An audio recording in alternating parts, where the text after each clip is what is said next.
അജിത് പവാറിന്റെ മരണവുമായി ബന്ധപ്പെട്ട് നിരവധി ദുരൂഹതകൾ ഇപ്പോഴും നിലനിൽക്കുന്നുണ്ട്. അതായത് പ്രത്യേകിച്ച് എടുത്തു പറയേണ്ടത് മമതാ ബാനർജിയുടെ ചില ആരോപണങ്ങളാണ്. മരണം അന്വേഷിക്കണം, മരണത്തിൽ ദുരൂഹതയുണ്ട് എന്ന് മമതാ ബാനർജി ഇത്രയും പിന്നെ ശക്തമായ രീതിയിൽ ആരോപണം ഉന്നയിച്ച് രംഗത്തെത്തുമ്പോൾ ശരത് പവാർ പറയുകയാണ് ആ മരണത്തിൽ ദുരൂഹതയില്ല.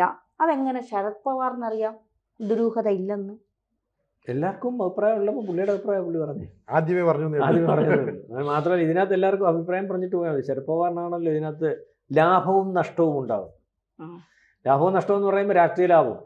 പിന്നെ ഇദ്ദേഹം ഒരു ശരിയായ രീതിയിലും ശരിയല്ലാത്ത രീതിയിലും നമുക്ക് വേണമെങ്കിൽ ചിന്തിക്കാം. കാരണം ഇതിനകത്ത് അദ്ദേഹത്തിൻ്റെ അനന്തരവനാണ്. നാളെ കാലത്തെ പാർട്ടിയുടെ അല്ലെങ്കിൽ ഈ പാർട്ടിക്കകത്ത് ഇദ്ദേഹത്തെ ഇത്രയും വളർത്തിക്കൊണ്ടുവരുന്നതിന് പങ്കുവഹിച്ച ഒരു പാർട്ടി എന്ന് പറഞ്ഞാൽ NCP ആണല്ലോ. ഇദ്ദേഹം വന്നത് ശരത് പവാറിന്റെ മരുമകനായിട്ട് അദ്ദേഹത്തിന്റെ ട്രെയിനിങ്ങിലാണ് വന്നത്. ആദ്യം കോൺഗ്രസ് ആയിരുന്നു ഇവരെല്ലാം. അദ്ദേഹം കോൺഗ്രസിനകത്തൊക്കെ നിന്നാണ്. അപ്പം ഇതിനകത്ത് ഇപ്പം ഏറ്റവും അവസാനം ഈ മരണത്തിന് മുമ്പ് ഒരാഴ്ച മുമ്പ് ഒരുപക്ഷെ അമ്മാവനും മരുമകനും കൂടി ആ പിളർന്നു പോയ സ്നേഹവും പാർട്ടിയും ഒക്കെ തിരിച്ചൊന്നിപ്പിക്കുന്നതിന് വേണ്ടി ഒരു ശ്രമം നടത്തിയിട്ടുണ്ട്. ഒന്നിച്ച് നീങ്ങാം, അത് ഒന്നിച്ച് നീങ്ങുന്നതിന്റെ ഒരു ട്രയൽ റൺ നടത്തിയിരുന്നു ഒരുപക്ഷെ മുനിസിപ്പൽ കോർപ്പറേഷൻ തെരഞ്ഞെടുപ്പിൽ. അതായത് ബോംബെ മുനിസിപ്പൽ കോർപ്പറേഷൻ. ആ ട്രയൽ റണ്ണും വേണ്ട രീതിയിലായില്ല.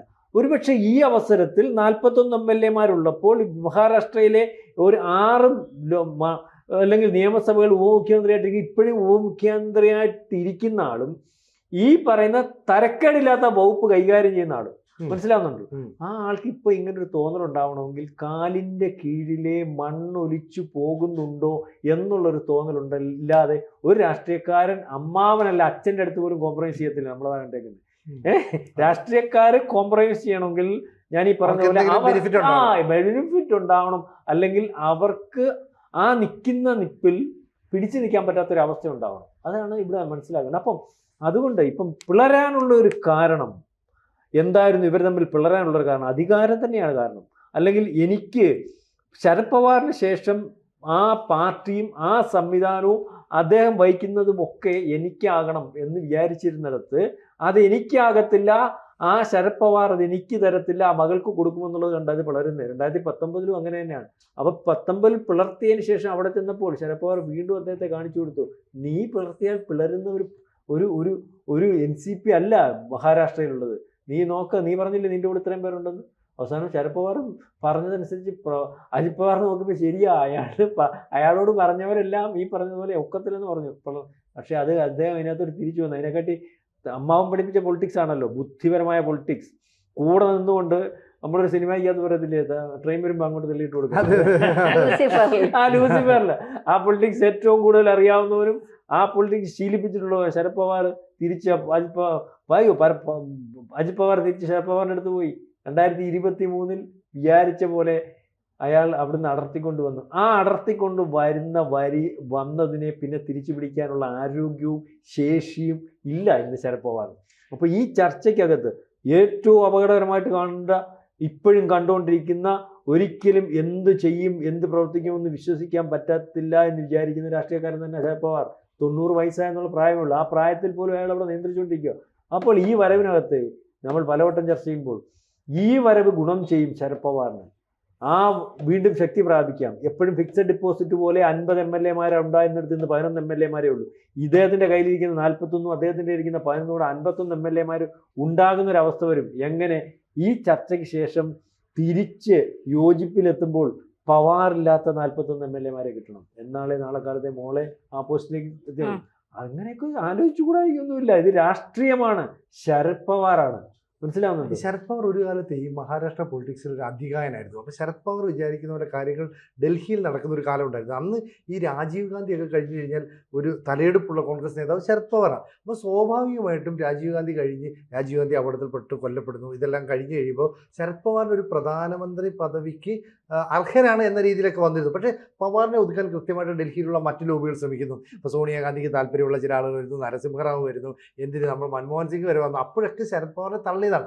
ഇത് ശരത് പവാറിന് പിന്നീട് മനസ്സിലായപ്പോഴാണ് അദ്ദേഹം സ്വന്തം പാർട്ടിയെ ഉണ്ടാക്കുന്നത്. അപ്പം മഹാരാഷ്ട്രയിൽ തൻ്റെ ശക്തി തെളിയിച്ചുകൊണ്ട് കേന്ദ്ര മന്ത്രിസഭയിൽ പ്രധാനപ്പെട്ട വകുപ്പുകൾ കൈകാര്യം ചെയ്ത ശരത് പവാറിന് പ്രധാനമന്ത്രി പദം ഇനി കൈയകലത്ത് വരില്ല, അല്ലെങ്കിൽ ആഭ്യന്തരമന്ത്രിയോ അല്ലെങ്കിൽ പ്രതിരോധ മന്ത്രിയോ പോലെയുള്ള പ്രധാന വകുപ്പുകൾ കിട്ടില്ല എന്ന് മനസ്സിലാക്കിയപ്പോഴാണ് ഇദ്ദേഹം മാറി. അപ്പോൾ ഇദ്ദേഹത്തിന് ശ്രദ്ധ തെറ്റിയപ്പോൾ എന്ത് പറ്റി, ഈ മഹാരാഷ്ട്രയുടെ നിയന്ത്രണവും പതുക്കെ പതുക്കെ മാറി തുടങ്ങി. കാരണം ഉദ്ധവ് താക്കറെയുടെ കാലത്താണ് മഹാരാഷ്ട്രയിൽ ഈ ശിവസേന വരുന്നത്. ശിവസേനയെ ഈ പാർട്ടിയെ വളർത്തിക്കൊണ്ട് വരുമ്പോഴും ഈ ബാൽ താക്കറെ ഒരു പാർലമെന്ററി രാഷ്ട്രീയ രംഗത്തേക്ക് വന്നില്ല. പിന്നീട് ഉദ്ധവ് താക്കറെ വരുന്നു, രാജ് താക്കറെ വരുന്നു. ഇവരൊക്കെ വന്നെങ്കിലും പതുക്കെ അവിടെ BJPക്ക് കളം പിടിക്കാൻ കഴിയുന്നില്ല. പക്ഷേ ഭാവിയിൽ എങ്ങനെ കളം പിടിക്കാം എന്നുള്ളത് മുന്നിൽ കണ്ടുകൊണ്ട് BJP അവിടെ പ്രവർത്തനം ആരംഭിച്ചു. അങ്ങനെയാണ് ഈ ദേവേന്ദ്ര ഫഡ്നാവിസിനെ കുറിച്ച് പോലും നമ്മൾ കേൾക്കുന്നത്.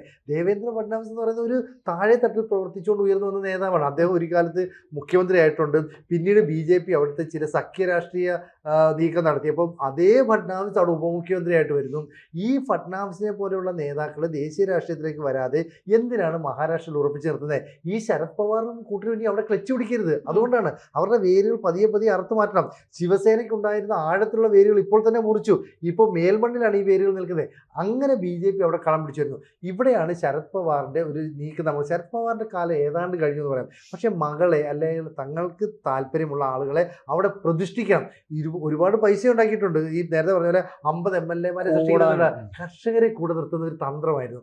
ആ കർഷകരെ കൂടെ നിർത്തിക്കൊണ്ട് ധാരാളം പണം ഉണ്ടാക്കി. ഇനി മകളെയൊക്കെ ആ പദവിയിലേക്ക് എത്തിക്കണം, അല്ലെങ്കിൽ തൻ്റെ അനന്തരാവകാശി എന്ന നിലയിൽ ഇന്ന ആളെ അവിടെ വെച്ചിട്ട് NCPയെ വളർത്തിക്കൊണ്ടുവരണം. അതുണ്ടാകാതിരിക്കാനുള്ള എല്ലാ നീക്കവും BJP കൃത്യമായിട്ട് നടത്തും. അതുകൊണ്ടാണ് അജിത് പവാറും ശരത് പവാറും ഒക്കെ ഒന്നിച്ച് നിന്നിട്ട് നമ്മുടെ പഴയ ആ പ്രതാപത്തിലേക്ക് തിരിച്ചു വരാം. അപ്പം മകൾക്ക് സുപ്രധാനമായ പോസ്റ്റ് കിട്ടും, അജിത് പവാറിനും പോസ്റ്റ് കിട്ടും. അങ്ങനെയൊക്കെ കണക്ക് കൂട്ടുന്നതിനിടയിലാണ് ഈ മരണം സംഭവിച്ചത്. അപ്പോൾ ഈ മരണത്തിൽ ദുരൂഹതയുണ്ടോ? രാവിലെ 7 മണിക്ക് പുറപ്പെടേണ്ടിയിരുന്ന ഫ്ലൈറ്റ് 8:10 വരെ പുറപ്പെട്ടില്ല. എന്തുകൊണ്ട്? വിമാനം താമസിച്ചു. ഒരുപാട് എക്സ്പീരിയൻസ് ഉള്ള 2 പേരാണ് വൈമാനികർ. എന്നിട്ടും അവിടെ അപകടം സംഭവിച്ചു. എയർ ട്രാഫിക് കൺട്രോളുമായിട്ടുള്ള അവസാനത്തെ കമ്മ്യൂണിക്കേഷൻ മഞ്ഞുണ്ട്, അതുപോലെ തന്നെ ശക്തമായ കാറ്റുണ്ട്. അപ്പോൾ ഒക്കെ എയർ ട്രാഫിക് കൺട്രോൾ പറയുന്നത് എന്താണെന്നറിയോ? നിങ്ങൾക്ക് ഉചിതമായ തീരുമാനമെടുക്കണം. കാരണം പൈലറ്റിൻ്റെ ഒരു വിവേചന അധികാരമുണ്ട്. അയാൾക്ക് അത് എങ്ങനെ വിമാനം ഇറക്കണം, എപ്പോൾ ഇറക്കണം, കുറച്ചു നേരം കൂടെ വിമാനം ഈ ആകാശത്ത് ചുറ്റി പറഞ്ഞാൽ അതിൻ്റെ ഇന്ധനം കുറയ്ക്കണോ, ഇങ്ങനെയൊക്കെ തീരുമാനം എടുക്കാം. പക്ഷേ ഈ തീരുമാനത്തിൽ എന്താണ് സംഭവിച്ചത് നമുക്കറിയില്ല. അത് ബ്ലാക്ക് ബോക്സ് പരിശോധിക്കണം. ഈ ബ്ലാക്ക് ബോക്സിൻ്റെ പരിശോധനയുടെ മാത്രമേ ഈ എന്തെങ്കിലും ടെക്നിക്കൽ എറേഴ്സ് ആയിരുന്നോ അതല്ലെങ്കിൽ മറ്റൊരു അട്ടിമറിയായിരുന്നു, എന്തായാലും വിമാനം തീ പിടിച്ചു. ഇതിനകത്ത് മുമ്പ് ഒരു വിമാനം, എയർ ഇന്ത്യയുടെ വിമാനം കത്തിയ സംഭവമുണ്ട്. പക്ഷേ അതിനകത്ത് ഒരു ഹിറ്റ് ഉണ്ടായിരുന്നു, ഒരു എന്താ പറയുക, ഒരു ഇടി ഉണ്ടായിരുന്നു. ഇവിടെ ഇടിയൊന്നുമില്ല. അപ്പോൾ ചുരുക്കം പറഞ്ഞാൽ ഒരു ആസൂത്രിതമായ ഒരു നീക്കം ഇതിൻ്റെ പിന്നിൽ ഉണ്ടോ എന്നൊരു സംശയം. മമതാ ബാനർജി ചില കാര്യങ്ങൾ പറയുന്നു, ശരത് പവാർ പറയുന്നു ഇതിനകത്ത് യാതൊന്നും പറയാൻ പാടില്ല, എൻ്റെ അനന്തരവനാണ്, അങ്ങനെ സംസാരിക്കാനേ പാടില്ല, യാതൊരു കുറ്റവുമില്ല എന്നൊക്കെ പറയുന്നു. ഇതെല്ലാം കൂടെ കൂട്ടി വായിക്കുമ്പോൾ നിഗൂഢതകൾ ചുറ്റി വളയുന്നുണ്ട് എന്ന് തന്നെ മനസ്സിലാക്കണം. തീർച്ചയായിട്ടും. ഇതിനകത്ത് ഒരു കാര്യം കൂടെ പറഞ്ഞിട്ട്, ഇതിനകത്ത് ഈ പറഞ്ഞ നിഗൂഢതകൾ എന്ന് പറഞ്ഞാൽ ഇനിയും അവിടെ പൊളിറ്റിക്സാണ്.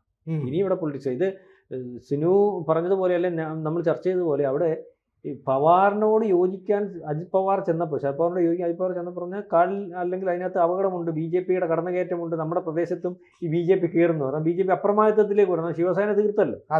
ഇപ്പൊ ഷിൻഡെ എന്ന് പറയുന്ന ആളിലും BJP നാളെ വിചാരിച്ചാൽ തീർക്കാവുന്ന രീതിയിലേക്കുള്ളൂ. കാരണം ഇവരില്ലാതെ അവർക്കൊക്കുന്ന ഒരവസ്ഥയില്ല. BJP ഇല്ലാതെ കോൺഗ്രസിന്റെ വളർത്തൊന്നും തോന്നുന്നില്ല, അവരില്ലാതെ ഘടകകക്ഷി ഇല്ലാതെ കോൺഗ്രസ് ഇല്ലെന്നുള്ള. ഇവിടെ അങ്ങനെയല്ല, ഘടകകക്ഷികൾക്ക് BJP ഇല്ലാതെ നിൽക്കാൻ പറ്റാത്തൊരവസ്ഥയിലേക്ക് അവർ രാഷ്ട്രീയം കൊണ്ടുവരിക. അപ്പോൾ ഇതിനകത്ത് ഇനിയും ഇവിടെ പ്രശ്നമാണ്. ഇവിടെ ഇപ്പോൾ എന്ത് സംഭവിച്ചു എന്നുള്ളത് നാളെ കാലത്തെ വരട്ടെ. പക്ഷേ 41 പേരെ പിടിക്കുന്നതിന് വേണ്ടി ശരത് പവാർ ശ്രമിക്കുന്ന അതേ വലിപ്പത്തിൽ BJPയും ശ്രമിക്കും. അതായത് BJPയും ശരത് പവാർ നേർക്കുനേർ എന്നുള്ള രീതിയിലേക്ക് നമ്മൾ കാണേണ്ടി വരും.